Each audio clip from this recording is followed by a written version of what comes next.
mempersepsi ajaran-ajaran yang menyebar di masyarakat dewasa ini gitu. Oh, ini ada as batu ampar ini. Monggo Kiai, pendapatnya Kiai tentang Isra Mi'raj tadi Kiai. Kalau ini terima kasih telah kenal semuanya. Siap Kiai, tolong dijelasin nanti ke Bandung, insya Allah saya ikut kalau diundang ngantar. Terima kasih. Saya bawain pisang Kiai.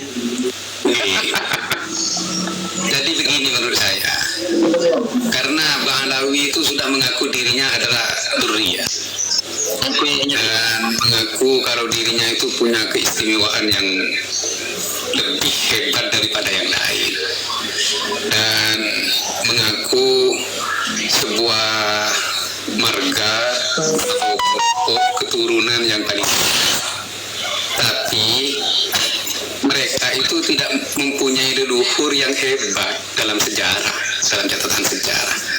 Ya, akhirnya khurafat yang disampaikan untuk mengkampanyekan leluhur mereka yang tidak ada catatan sejarah, begitu. Ya, seperti yang dilakukan oleh mereka di bumi Nusantara ini, pembelokan sejarah, terus kuburan-kuburan palsu, karena memang leluhur mereka tidak ada yang berbuat di bumi Nusantara ini untuk membebaskan bumi Nusantara dari cengkraman penjajah Belanda. Ya, akhirnya kalau orang mengaku hebat, ya kan harus mempunyai leluhur yang hebat, kan gitu, untuk data pendorong. Nah, karena itulah mereka mengarang-arang, iya, khurafat. Sama dengan orang Yahudi. Orang Yahudi ini kan kalah hebat dengan mukjizatnya baginda Nabi. Dulu saya waktu di Mekah, katanya orang-orang ya bagian Yahudi itu di media bahwa mukjizatnya, tolong, mohon maaf ya, ini bukan membanding-bandingkan, tapi ini kan keluar dari mereka. Ya, mukjizatnya Nabi Musa itu lebih hebat dan daripada mukjizatnya baginda yang hanya Al-Quran. Kalau Nabi Musa itu bisa membelah Nil, sungai Nil ya. Kalau baginda Nabi bisa membelah apa? Nah, saya jawab, mukjizat Nabi itu bukan cuma Al-Quran. Mukjizat Nabi ini lebih hebat dari membelah sungai Nil, yaitu membelah bulan menjadi dua. Nah, dan ini bisa dilihat oleh semua orang yang menyaksikan mukjizat tersebut. Dan sampai sekarang ilmuwan Amerika yang pernah ke bulan, ternyata di bulan itu ada retaknya menjadi dua. Nah, dan ini menyisikan asal, iya, jejak, iya, nah, seperti itu. Nah, mereka itu pingin seperti itu sebenarnya, dan banyak juga di media sosial perdebatan antara Yahudi dan Muslim bahwa Nabi yang diberkahi itu menurut Yahudi adalah Nabi Ishak, leluhur mereka, Nabi mereka. Itu bukan Nabi Ismail yang disembelih, bukan. Tetapi yang Nabi yang diberkahi itu adalah Nabi Ishak, dengan membelokkan sejarah. Nah, mereka ini menurut saya sama ingin membelokkan sejarah, iya, dengan mengistimewakan para leluhur. Mungkin ya, mohon maaf ya, karena Fatih Al-Muqaddam itu tidak punya karangan kitab. Ya, akhirnya yang dibangun dan disampaikan dan dikampanyekan bahkan oleh mereka itu ya sesuatu yang berlebihan, seperti Mi'raj berapa kali, dan bahkan juga ada yang katanya yang khatam satu rakaat, kan tidak logis. Dan juga katanya kalau negara Tarim itu adalah negara yang ijabah, mustajabah, bahkan sampai di kamar mandi pun, di dalam WC pun mustajabah. Kalau memang Tarim itu mustajabah, kenapa orang-orang Tarim lari ke Indonesia semua? Kenapa kalau memang di sana mustajabah, kenapa ditinggal? Logikanya seperti ini. Nah, itu. Jadi mereka ini berlebihan di dalam mengkampanyekan negara mereka dan para leluhur mereka yang tidak ada sama sekali catatan sejarahnya. Oleh karena itu khurafat. Kalau dalam bahasa Arab Israiliyat. cerita-cerita yang menyimpang dan berlebihan yang dikarang oleh orang Yahudi. Jangan kalau di sini khurafat Bahlawiyah, ya. Itu jadi sampai-sampai ya di dalam menjatuhkan para kiai dan para ulama yang lebih dahulu berdakwah Islam di Indonesia ini, bahkan pesantren-pesantrennya lebih besar daripada pesantren-pesantren mereka. Makanya keluarlah statement, berguru kepada Habib yang bodoh itu lebih baik daripada berguru kepada 70 kiai dan ulama 70. Ini sudah menyimpang dari agama. Innamal ilmu bitta'allum. Ilmu itu harus belajar. Kalau belajar ngaji sama orang bodoh, apa yang mau ngaji apa kalau orang bodoh? Seperti itu. Jadi ini sudah statement yang berlebihan. Bahkan katanya kakinya seorang Habib yang mabuk dan ahli maksiat itu lebih mulia daripada surbannya para ulama.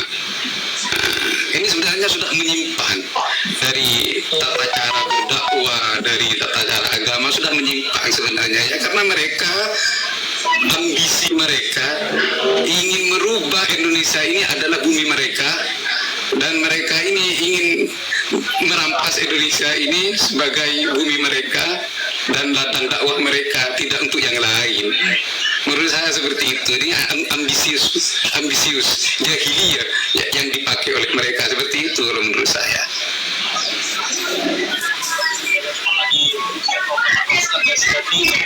Ya, ini hanya pendapat ya, mohon maaf, ini hanya pendapat.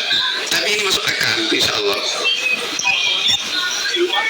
Terus kisi-kisinya kita sebagai Muslim untuk memagari diri ataupun membuang ajaran-ajaran mereka dan hajat mereka untuk menguasai negeri ini apa sih? Ya, kita perjuangkan warisan leluhur kita. Kita kampanyakan bahwa yang mengislamkan bumi Nusantara itu adalah Wali Songo, leluhur kita. Kita perjuangkan warisan-warisan dakwah para Wali Songo dengan kita merapatkan barisan, memberi pemahaman, menulis buku, dakwah di media, terus yakinkan umat melalui pendekatan persuasif terhadap umat sekitar bahwa ini adalah penyimpangan, ini adalah pembelokan sejarah, ini adalah ambisius jahiliyah yang keluar di akhir zaman ini. Seperti itu dengan apa yang bisa kita sampaikan kepada umat. Tapi sebenarnya ya, kalau saya membaca konflik yang terjadi sekarang ini, sebenarnya harus ada kepedulian negara, pimpinan negara atau yang diwakili oleh Menteri Agama, agar segera diputus mana yang salah dan mana yang benar, tentu berdasar dengan Al-Quran dan hadis, dengan dipertemukan dan kembali kepada Al-Quran dan hadis. Wa in tanaza'tum fi syai'in farudduhu ila Allahi wa rasulih, seperti itu. Dan itu pernah terjadi dulu ketika konflik perang Siffin di antara Sayyidina Ali dan Sayyidina Muawiyah. Ini semua sahabat Nabi, bahkan yang Sayyidina Ali adalah menantu Nabi. Ini berkonflik karena terbunuhnya Sayyidina Utsman, dengan alasan Sayyidina Muawiyah ingin menuntut darah Sayyidina Utsman. Terus Sayyidina Ali waktu itu sebagai pemerintah yang berkuasa, akhirnya terjadilah perang Siffin. Setelah peperangan hampir berakhir dan Sayyidina Muawiyah dengan prajuritnya sudah terdesak, kalau diteruskan kalah, maka menteri agamanya, kalau sekarang ya, menteri agamanya Sayyidina Muawiyah, Amr bin As, itu mengangkat Al-Quran dengan tombaknya dan berteriak, bainana kitabullah, di antara konflik kita ini adalah kitab Allah yang akan menghakimi. Dengan cara ini sebenarnya ada kepedulian dari Menteri Agama dan para MUI dan NU Ormas yang paling besar. Ya, sebenarnya ya fasilitasilah dua kubu yang sedang bertikai ini untuk bertemu dan dihakimi. Ini sesuai dengan perintah Allah. Wa in ta'ifatani minal mu'minina iqtatalu faslihu bainahuma. Jadi kalau ada terjadi pertikaian di antara dua kubu orang mukmin yang sedang bertikai, faslihu bainahuma, diislahkan di antara keduanya. Kalau memang MUI ini memang Majelis Ulama Indonesia, harusnya ada upaya dan ikhtiar dari MUI untuk mendamaikan saudara-saudaranya yang sedang berikhtilaf, yang sedang bertikai dan berkonflik. Kalau memang MUI tidak berikhtiar dan tidak berusaha, terus apa fungsinya MUI sebagai Majelis Ulama Indonesia?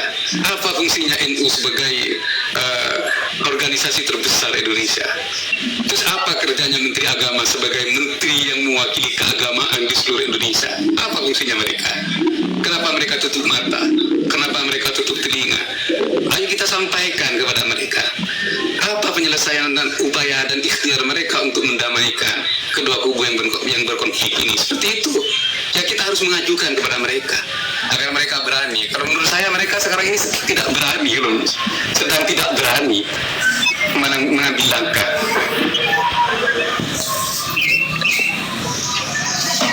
Gimana?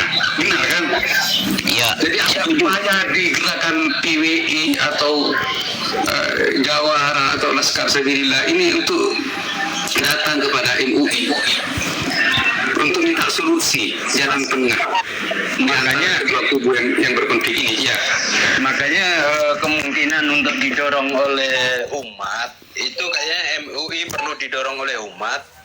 Ada gerakan umat ini untuk mendorong MUI, Kiai. Iya, betul.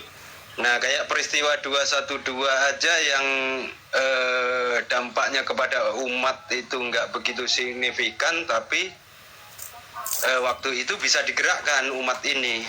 Apakah kita sebagai muslim ini persatuannya dan komandonya ini kurang TSM gitu loh. Kurang terorganisasi. Betul. Menurut saya itu beda konteksnya dengan 212.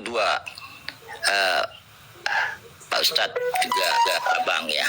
Iya. Itu kompak begitu karena ada kepentingan politik. Jadi di luar itu. Tetapi dalam hal ini memang kita harus tumpuannya kepada MUI untuk memacu mendesak pemerintah. Gimana caranya untuk menyelesaikan masalah ini. Kemarin ya masalah polemik jilbab paskibraka aja MUI cepat gerak cepat. Tetapi dalam hal ini kenapa diam gitu? Saya terus terang nggak habis pikir. Kayaknya ada ketakutan atau gimana gitu loh. Padahal ini pengaruhnya lebih. Karena memang ujung-ujungnya pada akidah yang kita yakini. Kalau masalah jilbab itu kemarin barang terjadi ya udah selesai ke depannya saja, jangan diulang lagi. Tetapi kan statementnya MUI jelas cukup tegas ya. Tetapi dalam hal jangankan masalah nasab ya, masalah ajaran-ajaran yang menyimpang mi'ratnya Fakih Muqaddam tentang yang lain-lain termasuk hukum menikahi syarifah itu aja dia MUI. Gimana di Islam kan nggak kenal kasta. Syaratnya nikah kan bukan kayak begitu. Sebenarnya kalau diukur Betul menurut saya ya. Padahal dampaknya konflik nasab ini jauh lebih besar daripada kasus-kasus yang sudah ditangani oleh MUI. Jauh lebih besar karena ini korbannya umat. Dari dulu para filsafat sudah menegaskan bahwa eksploitasi agama untuk kepentingan pribadi, untuk kepentingan jabatan, itu dampaknya darahnya umat pasti. Iya. Dan ini kalau dibiarkan, ya tidak tutup kemungkinan nanti akan terjadi antara para pengikut, para muhibbin akan bentrok. Seperti itu. Kalau dibiarkan. iya pasti begitu. maksud saya kita juga kan nggak bisa paksa. Umpamanya memang dari kalangan Ba'alawi meyakini tetap seperti itu. Cuman yang jadi masalah, yang jadi ajuan tetap MUI. MUI itu yang tegas harus ditambuti. Silahkan, waalaikumsalam. Silahkan siapapun yang mau ikut ini, mau percaya atau tidak. Tapi kan yang sekarang kan kesannya apa ya? MUI itu tidak memberi keputusan dalam hal ini. Kan negara kita negara bebas kan dalam hal kayak keyakinan. Kalau mereka meyakini ya nggak apa-apa, tapi di sisi lain PH MUI atau NU itu mendeklar itu bahwa Ba'alawi itu bukan keturunan Nabi, itu saja sebenarnya. Biarlah umat nanti mau yang percaya yang mana, itu yang ini kan silahkan memilih gitu loh. Baik Kang Adi, izin saya jawab ya, walaupun saya bukan dari anggota MUI atau bagaimana gitu. Ya, kalau menurut saya sih MUI sudah tahu kalau sekiranya ini bisa diselesaikan bukan dengan cara MUI, tetapi ini bisa diselesaikan dengan cara saling ketemu. Sekarang kan udah ada etikat tuh mau saling ketemu, tinggal ditentukan saja gitu kan ketemunya bagaimana nanti selesai gitu. Jadi MUI kalau mau turun tangan gitu harus memang sudah urgent keadaannya gitu. Mungkin segitu kali ya. Iya, Mas Wahyudin ya, saya tanggapi sedikit ya. Memang kalau kata Al-Quran, wa in tanaza'tum fi syai'in farudduhu ila Allahi wa rasuli. Jika kita bertentangan dalam sesuatu, maka disuruh kembali kepada Allah dan Rasulnya. Artinya kepada Al-Quran dan hadis. Dalam hal ini, perdamaian, islah, penyelesaian tidak akan pernah terjadi menurut Al-Quran tanpa pertemuan di antara kedua yang bertikai. Makanya di dalam Al-Quran dijelaskan sebagaimana ini harus menjadi pedoman MUI. Jadi fab'atsu hakaman min ahlihi wa hakaman min ahliha yurida islahan yuwaffiqillahu bainahuma. Jadi fab'atsu, sebenarnya MUI ini mencari hakaman min ahlihi dan hakaman min ahliha. Ini memang di dalam masalah keluarga, tapi ini bisa diterapkan di seluruh konflik manapun. Makanya MUI harus mencari utusan daripada Ba'alawi dan utusan daripada Durriyah Qadi Songo untuk duduk bersama. Fab'atsu hakaman min ahlihi wa hakaman min ahliha yurida islahan. Jika MUI mau mengislahkan kedua belah pihak yang sedang berkonflik tentang nasab ini, harus dicari utusan-utusan daripada Ba'alawi dan para Durriyah Qadi Songo untuk duduk bersama. Jika memang mereka mau mengislahkan, maka Allah akan memberi taufik, pertolongan di dalam pengislahan ini. Kenapa MUI harus takut? Kalau Al-Quran sudah memerintahkan seperti itu, kenapa harus takut? MUI itu orang alim-alim semua, pasti tahu itu ayat fab'atsu hakaman min ahlihi wa hakaman min ahliha ini yurida islahan, pasti tahu mereka. Kenapa harus takut? Seperti itu. Jadi harus bertindak dan berikhtiar dong. Sebagaimana MUI ini ada sebuah organisasi mitra pemerintah di dalam keagamaan. Apalagi ini yang bertikai agama Islam. Kalau terus berlarut, kita malu loh kepada agama lain yang punya masalah konflik ternyata tidak bisa menyelesaikan. Seperti itu. Ya. Ya, sama-sama. Kang Wahyudin. Ya baik. Kalau sedikit saya boleh menambahkan apa yang disampaikan oleh Yai Ja'far ini, Batuan Akademiknya. Kalau sudah kita berbicara pada ranah di mana kita harus berbicara pada konteks di mana ini sudah masuk ke ranah negara ya pastinya. Karena kalau kita sudah berbicara tentang keormasan, perlu diketahui bahwasanya MUI benar adalah suatu ormas, tapi yang kemudian juga mempunyai nilai kemitraan dengan Kementerian Agama dalam hal ini. Tapi dalam konteks persoalan suatu contoh polemik nasab lah katakan seperti ini. Kalau saya melihat bahwasanya Robitoh ini juga merupakan suatu kelembagaan ataupun yayasan, tapi bisa dikatakan sebagai ormas juga yang mempunyai legal standing dari sisi hukum kita, bahwasanya itu sudah jelas diakui oleh hukum. Begitupun juga dengan Nahdlatul Ulama, begitupun juga dengan MUI. Jika suatu contoh persoalan ini dalam konteks kenegaraan kita memasrahkan sepenuhnya pada MUI dalam hal ini, tentunya dari pihak yang katakanlah sebagai sesama ormas akan memberikan suatu bentuk penilaian bahwa tentunya ini bukanlah suatu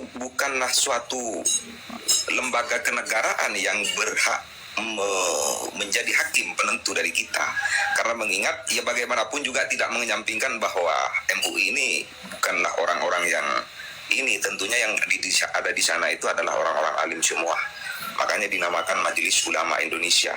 Jangan kemudian dengan ketidakterlibatannya ini MUI nanti akan berubah kepanjangannya menjadi Majelis Urusan Imigran, dalam hal ini imigran Yaman. Bukan. Kan seperti itu. Saya bukan keterlibatan gitu.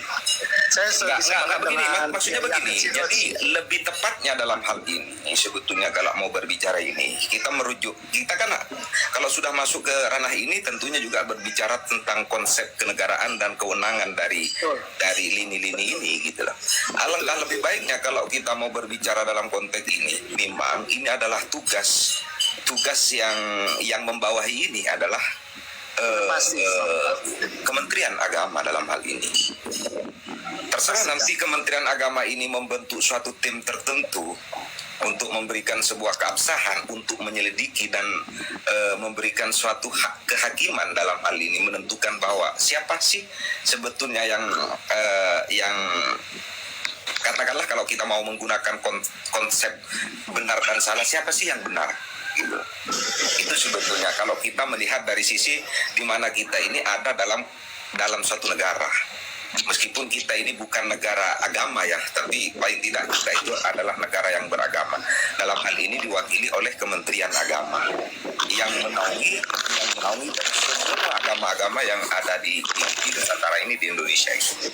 Nah dari sisi itunya, kalau kita menggunakan sedikit konteks kacamata hukum, kita ini kan memang tidak pernah menerapkan istilah yang dinamakan dengan asas konstitusional kompleks. Dalam hal ini itu hanya diperuntukkan kepada satu agama tertentu.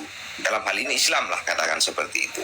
Kalau kita sedikit membandingkan apa yang pernah terjadi di Jerman dulu, di Jerman ini ada aturan negara, contoh ya, yang melarang tentang penyembelihan hewan ternak di Jerman gitu. Tapi kemudian dari kelompok Muslim mempermasalahkan aturan ini, undang-undang ini. Karena apa? Bagi Muslim, dikala suatu contoh masuk ke hari raya kurban, di sana itu kan merasa mempunyai kewajiban, merasa mempunyai kewajiban untuk melakukan kurban. Nah, kan seperti itu. Makanya kelompok Muslim di sana itu menggugat undang-undang nasional Jerman pada waktu itu untuk memberikan suatu bentuk kelonggaran kepada umat Islam dikala masuk hari raya kurban untuk menyembelih kurbannya, dan itu diberikan oleh Mahkamah Jerman pada waktu itu bagi setiap umat Muslim ketika masuk hari raya kurban untuk menyembelih hewan kurbannya. Nah, hal seperti inilah, karena ini yang ada dalam konflik itu sesama Muslim di Indonesia, kita itu sebetulnya berbicara bagaimana sekarang melalui Kementerian Agama kita, yang nanti itu juga ada Kementerian Hukum dan HAM ataupun yang terkait dalam hal ini, berbicara secara spesifik untuk menentukan antara klaim-klaim, berbicara tentang persoalan-persoalan yang terjadi di internal Islam itu sendiri. Tentunya juga kaitannya dengan nasab yang notabene ini sudah menggelinding terlalu lama ya. Kalau dibiarkan ini akan semakin membesar nantinya, bahkan bisa saja ini akan menimbulkan korban-korban yang tidak kita inginkan dari hasil polemik ini. Makanya kalau saya lebih menekankan dalam pandangan saya sebagai masyarakat ini, kita mengharap ataupun bagaimana pemerintah kita melalui Kementerian Agama ini harus segera mengambil sikap. Perkara nanti Kementerian Agama ini memberikan kewenangan terhadap MUI ataupun PBNU sebagai ormas besar, itu kewenangan beliau. Begitu. Ya, Itu. makanya Terima kasih. makanya saya lebih sepakat dengan statementnya Kiai Akil Siroj. Ketika memang ada yang membantahkan tentang nasab, maka itu harus dipertemukan, tapi dengan cara adem, jangan dengan cara marah. Itu saya lebih sepakat itu. Nah, artinya dengan cara apa biar tetap adem? Nah, salah satunya dengan adanya pihak-pihak tertentu, salah satunya MUI, Kapolri, untuk mengamankan jika terjadi sesuatu. Gitu kan. Yang dikhawatirkan kan ada pihak yang panas ataupun bagaimana gitu kan. Saya lebih sepakat dengan Kiai Akil Siroj gitu Pak. Saya sepakat juga sebetulnya dengan cara itu, tapi ini bukanlah satu-satunya cara untuk mendamaikan. Kalau dalam istilah hukum ini kan yang dinamakan dengan istilah restoratif justice ya. Artinya penyelesaian secara kekeluargaan persoalan ini. Artinya kalau memang persoalan ini bisa dirembuk dengan baik-baik, tapi kan sekarang kita melihat nih di lapangan, kenyataan ini.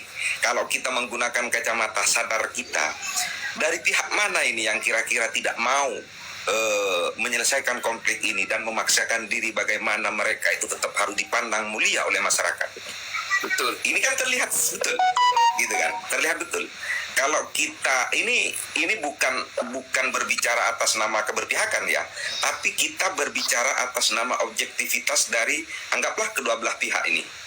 Ada pihak Kiai Imaduddin dalam hal ini suatu contoh, dan teman-teman yang lain, senior-senior yang lain, dan ada pihak Robito Alawiyah. Sekarang ini jelas sebetulnya yang tidak mau menyelesaikan konflik atau polemik ini secara kekeluargaan itu terlihat jelas.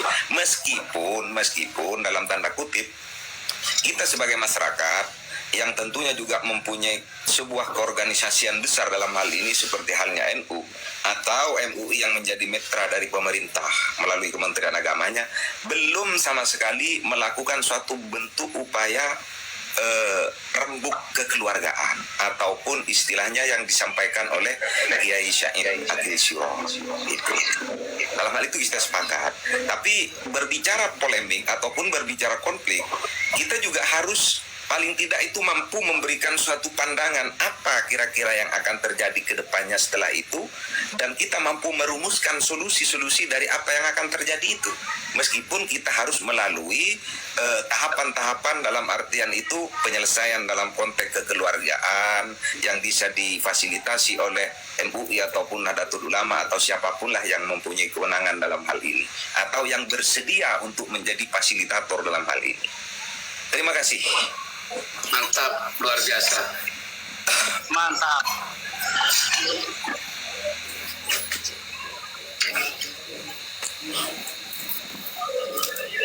Oke Kang, kalau gitu saya izin turun ya Kang ya.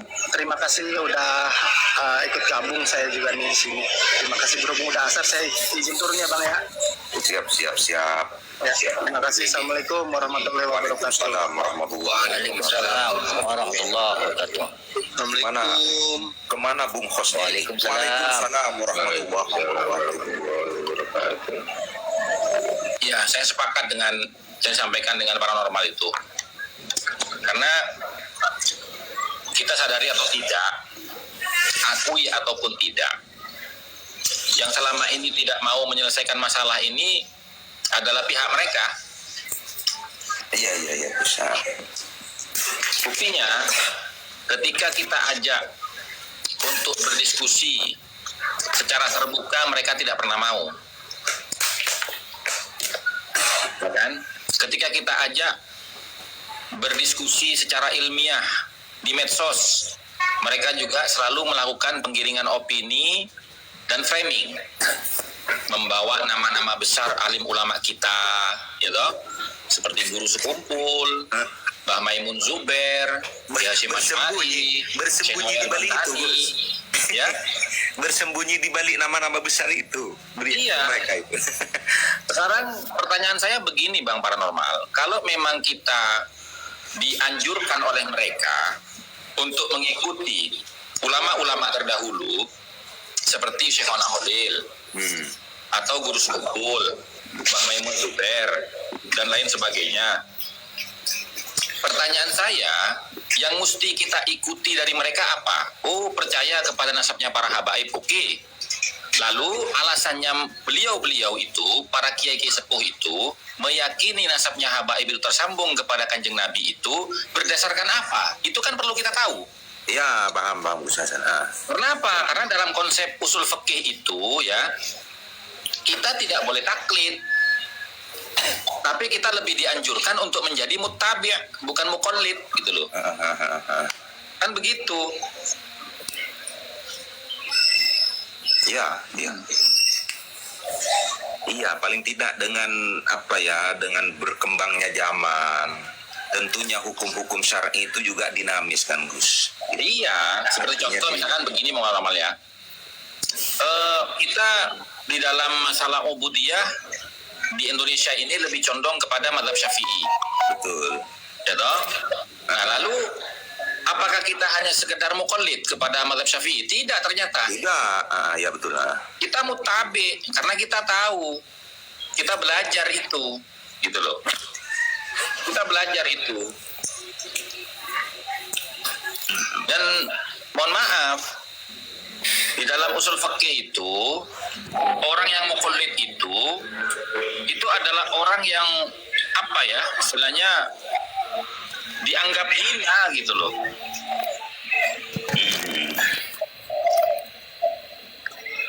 Hinanya itu apa? Tidak menghargai keilmuan gitu loh.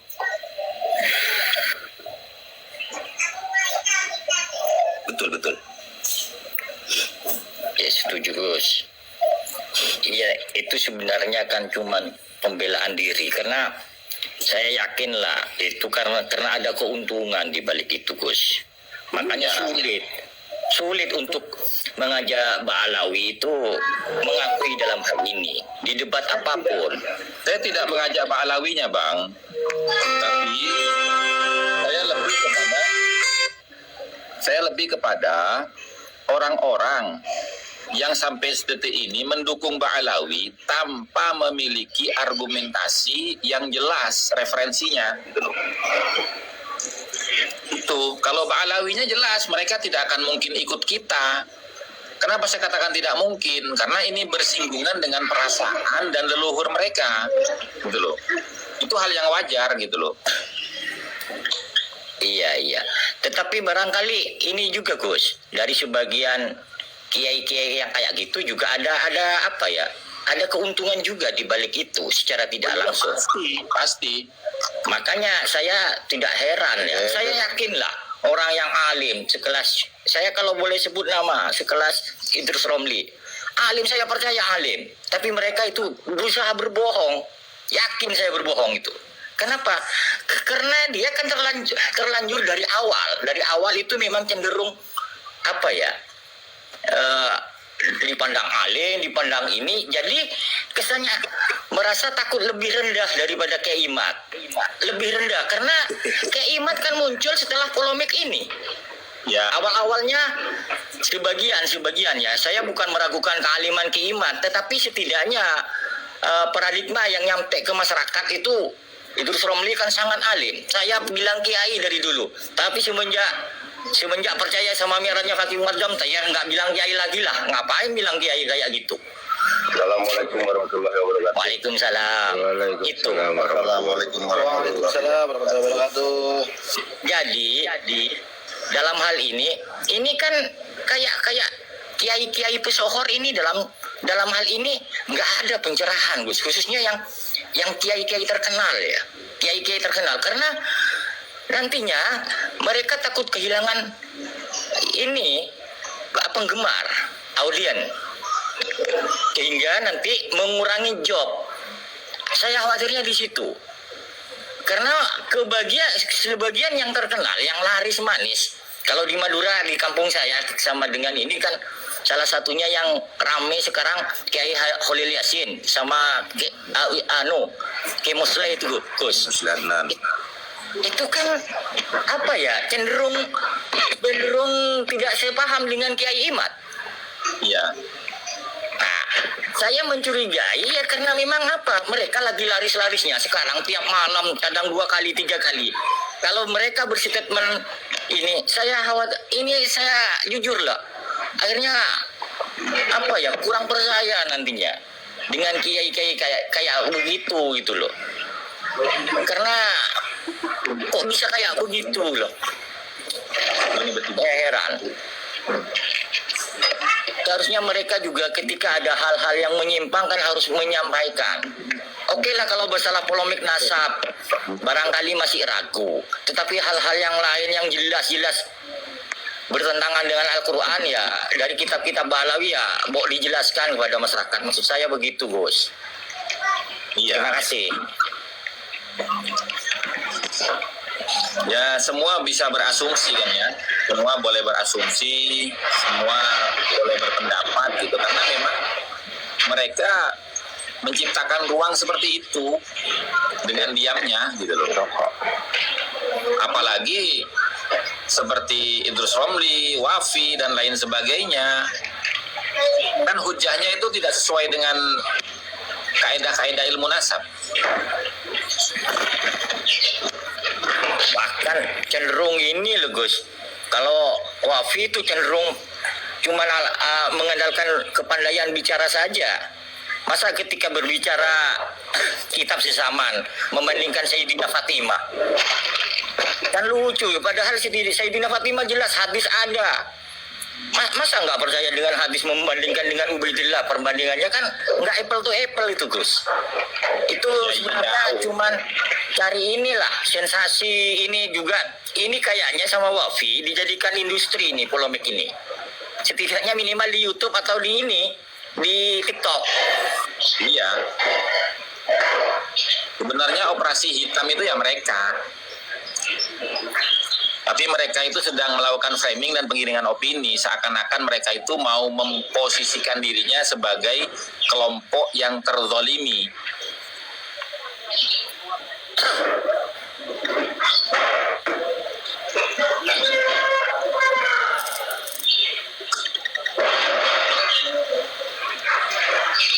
Ayo Gus Udin naik, Gus Udin.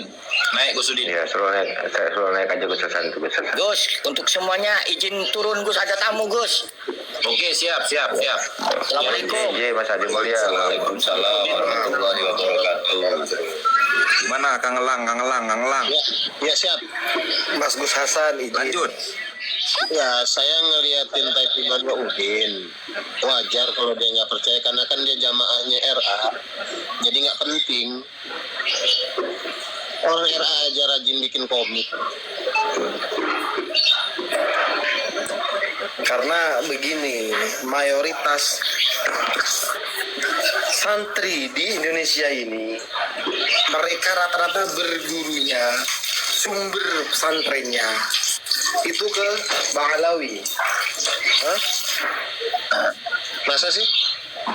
Ya coba sampean baca, yang sampean di pondok pesantren yang baca kayak Situd Duror, Sulam Sofina, itu caranya siapa?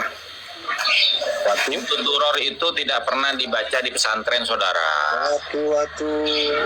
Kalau di pesantren itu sampai detik ini itu yang dibaca adalah Maulid Tiba, Berzanji, itu di pesantren, Burda, ya, kecuali pesantren-pesantrennya para habaib, gitu loh. Itu. Karena saya mondoknya di Dalwa. Lah iya, kalau sampean mondok di Dalwa pondoknya siapa? Habaib toh? Makanya sebentar. Ya wajar kalau di Dalwa Karena itu gini. baca Situd Duror. Kalau di Karena- pesantrennya ulama-ulama kiai-kiai pribumi yang dibaca itu Burda, Berzanji, Diba. Itu sampai dihafal berikut dengan syarahnya. Jadi kalau mau mempermasalahkan tentang